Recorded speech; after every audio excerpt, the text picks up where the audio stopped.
there is new information. Wow. There is new understanding of what may be coming out. But we already know so much that has to be processed, specifically the timeline, specifically the true nature of the interactions or lack thereof between the family and the friend group. Now there's word that the friend group is raising money for what? Why? Yeah.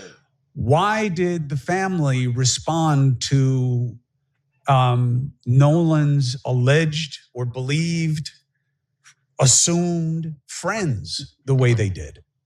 Brandon Tatum is a lightning rod. Why? Black guy who talks conservative politics. Black guy who supports the president. Black guy who is not open to the idea that in Nolan Wells, it's got to be about race. Went to Mississippi, had interviews that definitely shed light on who we're dealing with here and what's going on. So I asked Brandon Tatum to come back to talk about the response to what he learned, what he now knows that he can share with us, and what he believes the state of play is with what is resonating on the story of Nolan Wells. And there's one thing that we agree on right off the top. Nolan Wells was a great young man. And he was a tremendous loss, obviously, to his family, but also to his friends and to his community. And we often get distracted by how someone dies and we forget how they lived. Even at the young age of 20, this kid made some impact on so many people and for the right reasons. So what does Brandon Tatum know? What does he agree with? What does he disagree with? And why? Let's get after it. Let's get it. Brandon Tatum, thank you for joining us again. My pleasure. Thanks for having me back. How has the reporting that you did in Mississippi and the interviews that you did, how has it been received? It depends on what group of people you're referring to. I think that for rational people that, in my opinion, want to know the truth and they're open-minded, I think it was received very well. They got access to information that wasn't privy to the public. Obviously, law enforcement has this information already, but information that people who are interested in finding the truth wanted to hear from these young boys and their account, and they can make their decision from there. It was received very well. People are thankful, very thankful that I took the time to interview these young boys, and they got a little more clarity. When it comes to majority black community, some of the celebrities, D.L. Hughley and others, they absolutely hate me.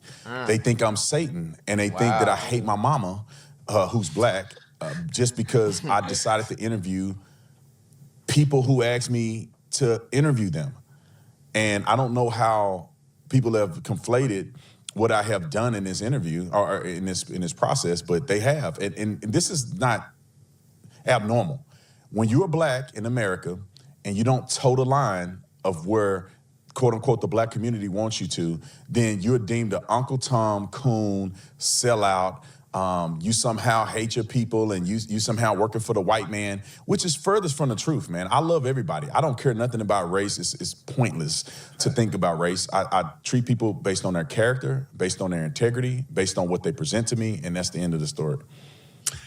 Why do you think members of the black, I don't know, what do you want to call it? Celebrity community, whatever it is, black people whose names we know, why do you think that they come at you that way? You think it's about your politics, or do you think that they are worried about something that you're not showing enough concern about in their estimation? No, a lot of these people are ignorant. They're brainwashed and emotional. None of them are addressing actual things that I said and actual processes that I went through to interview. They do not care about the truth, or many of them would have interviewed me and just asked me what happened and what did I do. None of them, even those who claim to be journalists, did not give an opportunity to the other side for the other side to have a voice. They did not. And the reason why is because they're white.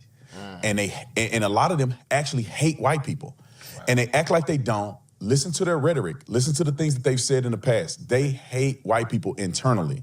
And so when a topic comes up like this and there's an opportunity to paint white people with a broad brush, they take advantage of it. And I've seen it over the years. I've seen it growing up. I used to hate white people when I was growing up. That's just a part of the culture. And unfortunately, it rears its ugly head as soon as one of these incidents happen. And you've seen it time and time again. Go look at the comment section. How does young men who we don't really have any evidence that committed a crime, how do they get painted as criminals? How do they get painted as being responsible for the death of a person that was considered their friend? Right. If the roles were reversed, this would be maddening. You know what it's like. I'm not gonna lie, he's making real good points with a lot of stuff that he's saying, because I mean, there's a justice system for a reason. It's like we don't have all the evidence. Even the people that think they have all the evidence, even you still don't have all the evidence. So you gotta wait till everything come in, wait to go to trial, because a lot of stuff that be made to the public actually don't come out into trial, and it makes it easier to connect more of the dots. But this was their friend. People are painting a picture like this is what happened to him, but it could be something completely different once all the facts come out. So I think that's a good point that he made. Also thought it was a good point when he was talking about if people don't like what he's saying, if you're a journalist, let's have a discussion about it. Let's get both sides out and let the people make their discussion at the end of the day. And I don't like when these type of situations happen, because you see now it's become more of a race thing, a more black-white thing that's going on, more than trying to get to the facts of what's going on. This right here is a one-off situation. You can't paint everybody for the situation. We hate when it's done to us, so the last thing we want to do is do it to another group. So I like a lot of stuff that he's saying. Yeah, I agree, man. The fact that I've only seen it from that one perspective, like you saying, but we all know it's three sides. Yeah, always. You know what I mean? And the fact that now I'm understanding it, and I do feel it, because at first I was a little biased, but I do feel what he's saying. We don't really know the backstories of it, and slowly but surely more and more evidence keeps coming out. I kind of disconnected from earlier, from when I used to pay attention to this story to now. So I'm curious to see what they got to show. You know what I mean? Like new evidence that I don't know about. Yeah, and the interviews that he did with him. Yeah, to piece it together. Facts. To confront racism. You know it on many different levels, right? You know it as a black man, you know it as a black athlete, you know it as a black cop, you know it as a black political advocate. You know it on a lot of levels. When you met these people, their families, what did that special, or if unfortunate, radar that you have built into you, what was your read on these people and the vibe in this community vis-a-vis Nolan Wells? It was incredible. They were normal people. They seemed like great families. They seemed like they raised their children right. And the interesting thing, they had nothing but great things to say about Nolan. They all were very thankful for Nolan. They were all saddened. Even some of the parents cried when we were talking about Nolan. Wow. They were very distraught that Nolan had passed away. And you know, they all seemed like, if you go to that side that I went and talked to the people on that side, they all seemed to love Nolan. This was a loss for everybody. And there was no racial animus. They all have black friends and everybody get along. Everybody that I talk to is like, no, the race is not a thing here. We all love everybody. Horn Island is full of a diverse group of people. We have a diverse friend group. All of these things is what is said on this side. Diverse picture. Very welcoming.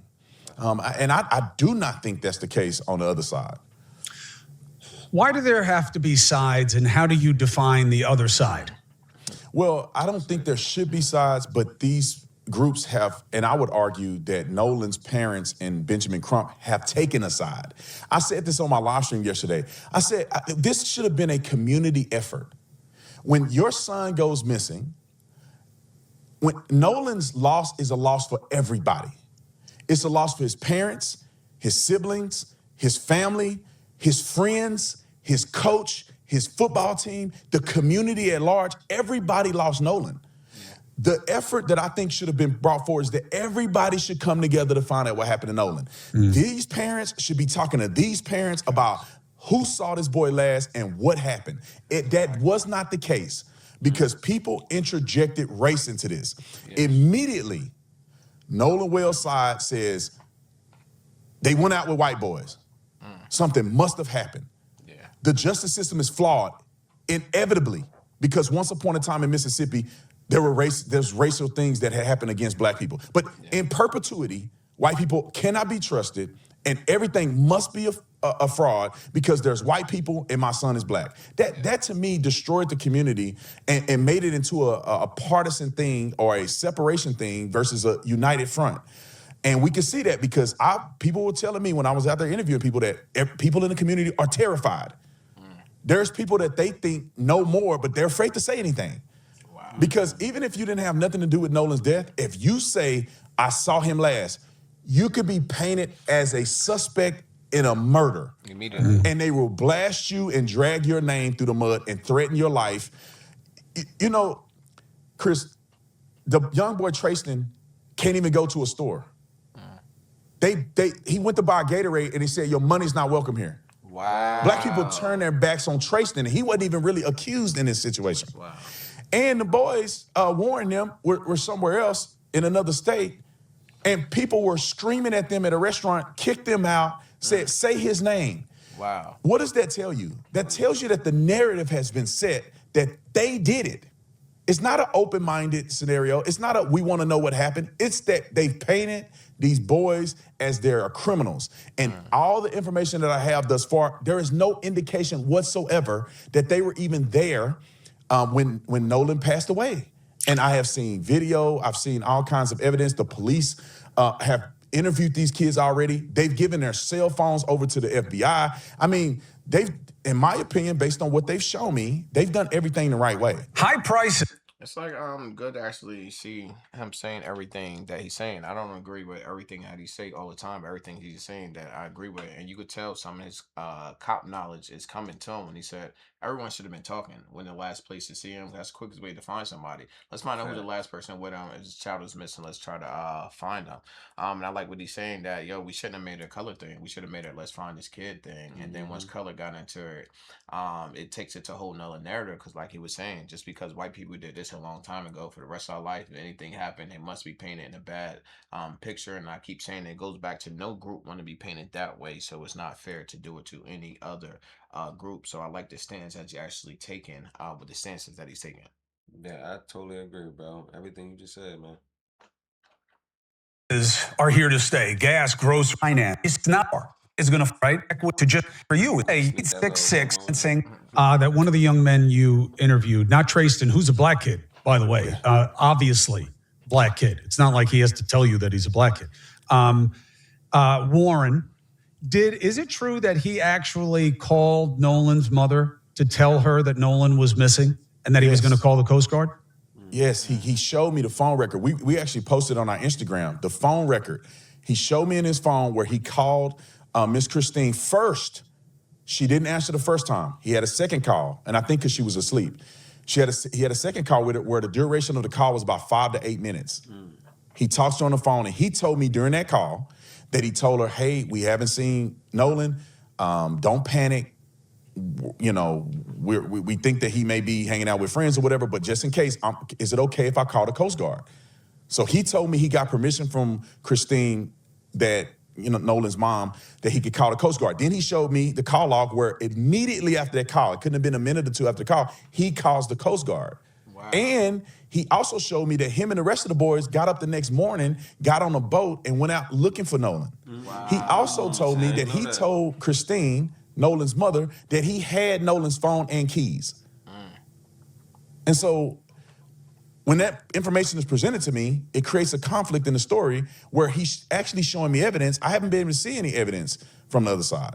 Makes sense. Context. When did he call Christine? When did it become a concern to Warren and maybe other friends that they didn't know where Nolan was? Well, he explained it thoroughly in the interview, but I'll summate it real quick. People should watch the interview.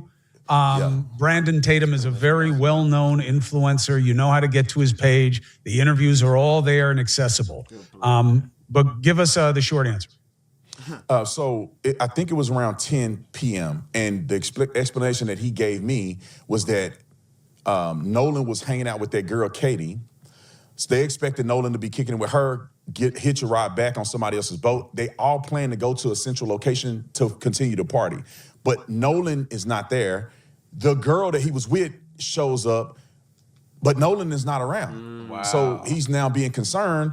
He told me he thought Nolan may have been on somebody's couch or hanging out with somebody else. Yeah. He said he didn't really know, but he'd rather be safe than sorry. So he said he wanted to call his mom before he called the Coast Guard. He wanted to call her first and get her permission, and that's what he explained to me.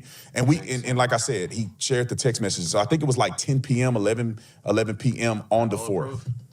How do you understand the leap from curiosity to such deep concern? Because, all right, so I thought you were with her. You're not there. So first thing I would do is go up to her and say, where's my boy? Exactly. Now, failing that, it's, well, I wonder where he is. Let's talk to other people who might know. Why go right to the Coast Guard? Yeah, the way he explained it in the interview is that he'd rather be safe than sorry.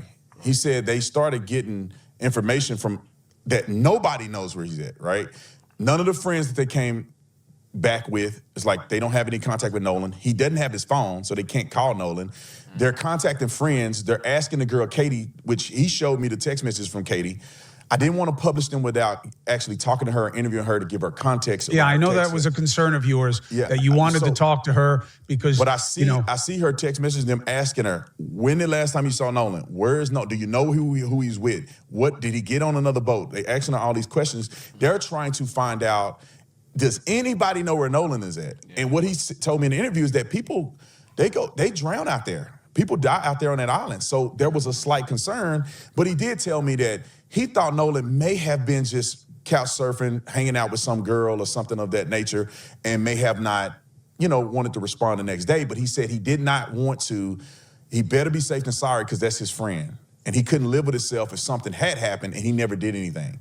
Hold on real quick, man. My thing is, a little tidbit here is, how's the girl coming back so nonchalant without Nolan? Yeah. You know what I'm saying? That's a good question. You know what I mean? The same thing. Like, first of all, how you even have the audacity to show up here without my boy? Yeah. You feel me? Like, that's so chill. So that right there is a little red flag. I understand exactly what he's saying. I agree to what he's saying about their point. You know what I mean? As far as talking to them, understanding how he put the text messages out there. Yeah. But that right there is a little alarming. You know what I mean? Yeah, it's definitely it's a big bit alarming. Like the last person I see you with, and I see them, and I don't see you. Like the whole situation seemed crazy. It seemed like he did everything possible. He called the mom, he called other friends, he texted the girl, he hit the Coast Guard, and it's just like, even though he did everything he was supposed to, he was still painted in a bad picture, and it just goes back to what Officer Tatum was saying, when people don't even want to be involved because they see people that's getting involved, getting treated like this, getting harassed at stores, telling their money ain't good. So would I want to step up and say anything and be a part of any of this circus that's going on right now? So it's just it's a crazy situation. Yeah, even if I know a little bit of anything, I'm gonna keep that close to the chest. Yeah, because I don't know how it might turn out on the other end. Yeah, facts. From your read on the text, was Katie forthcoming and helpful? Yeah, it appears she was forthcoming. It appeared that she had gaps in her memory. Obviously, these kids out here having a good time, so I think she didn't remember everything as clear. But she did say a few things that I think gives some idea of whether the boys were telling the truth. Because you got to think, I'm looking at a text message where they don't know each other. Mm-hmm. And they're asking her questions, and she's giving them responses with somebody she don't know, and they don't know her, so it's not coerced. Right. And she said that she heard them yell, Nolan get on the boat. She said Nolan did not get on the boat, and Nolan did not get on the boat he came in on, which would have been Wyatt's boat that was getting towed out. Wow. But then she goes on to say, she had a gap in her memory, and she don't know what happened to Nolan afterwards. She thought he was going to go with his friends, but he never did. So he didn't stay and hang out. And it's like when you're at a party, especially a whole island, it's easy to get lost from each other. We could be with each other 1 second, the next second you might have dipped off, or somebody else. I knew a group that you didn't know, and I went with them, told you I'll get back up with you later. Because when you on that type of situation, that's what you're doing. So it's like easy to see that he got misplaced, but when they try to track him and nobody couldn't track him, then that's where it get real fishy at. But you could see why it could have been a lapsed time when people didn't know where he was at, especially we out chilling, we out partying, we out turning up. You know what I'm saying? So I understand it from every angle. And the biggest component is that his man had the keys in the phone. Yeah. You know what I mean? So that right there is, how do you track somebody in this day and age without a cell phone? Yeah, it's like hard. You know what I'm saying? So, I get that aspect too. Yeah. You know what I mean? With her, as far as you know. As far as what she said, he didn't. Yeah. Other people are saying, which they could be conflating her with another girl. I'm not sure. But people are saying closer to around 6, they saw him and another girl. Not her. In the water. They don't know. They don't know if it's Katie or not. I don't think the people who saw him knew who he was with, but he was with a girl. Right.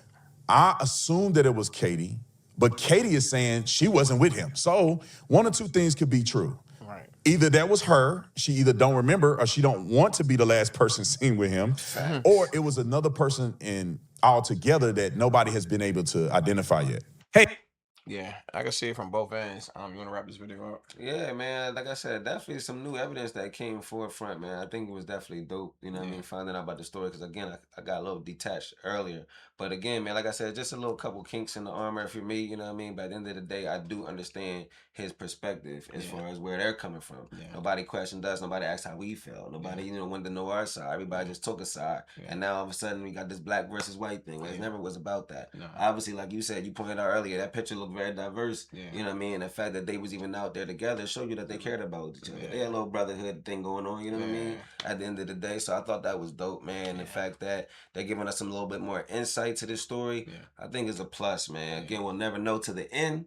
But at the end of the day, I like what I saw, man. I thought it gave a little perspective. Yeah, definitely gave it a lot of perspective. And you got to start where Officer Tatum started off when on the island, where they say a lot of people drownings do happen out around this area. So that's always a possibility. And I can understand why the female is definitely like, yo, that wasn't me if it was her, because you definitely don't want to be the last person that was seen with him during this situation. It's crazy how they divided this town up so crazy. Now it's black versus white. And this is going for how long? So hopefully the trial will come. We figure out what happened with the whole situation, and the truth will come to light, because they said what happened in the dark eventually comes to the light. Before we get out of here, if you didn't like, subscribe, leave a comment, hit them hype points. Make sure you do that. Till our next video is TRETV. Take the original. We out.